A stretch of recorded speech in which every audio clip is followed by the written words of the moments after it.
i zapadne sile. I ko je danas na čelu Srbije? Čovjek koji je stekao falsifikovanu univerzitetsku diplomu.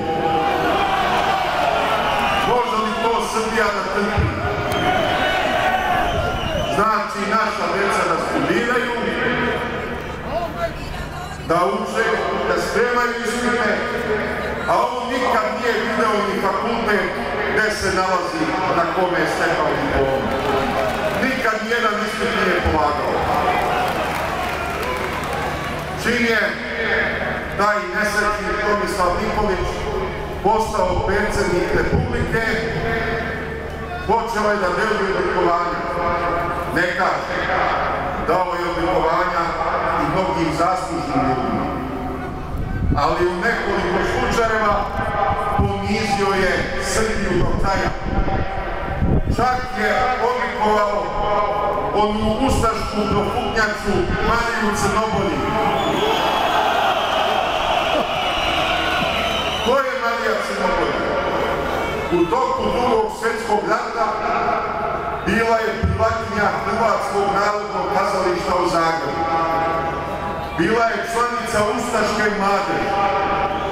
Radila je za ustašku nadzornu službu, a to vam je bio hrvatski Gestapo. I bila je ljubavnica ustaškog generala Meškova. I posle rata partizani oboje uhapsili. Ustaškog generala su streljali, hteli su i Mariju Crnogoriju, a onda se neko sažalio zbog njene fizičke lepote i poslali je u Rijeku. Iz Rijeke je Bojan Stupica doveo u Beograd.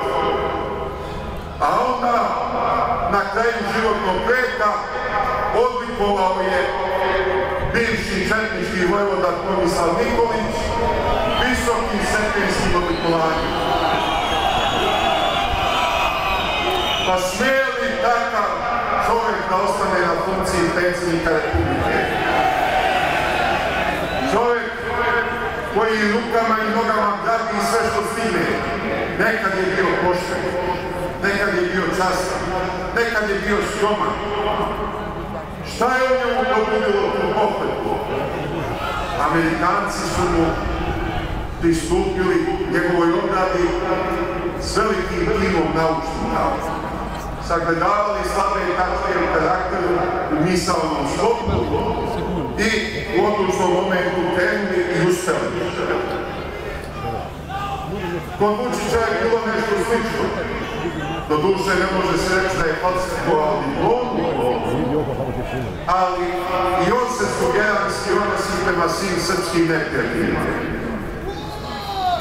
Oni su u situaciji sada da se pravdaju pred zapadnim silama što je Vladimir Putin, predsjednik Ruske federacije, svečano dočekan u Beogradu.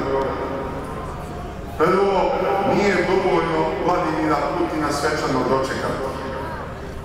Treba povući nove poteze. Nisu Rusi i njihova diplomatija naivni da ih zablesne taj spoljašnji sjaj. Treba na delu pokazati da smo mi iskreno za Rusiju.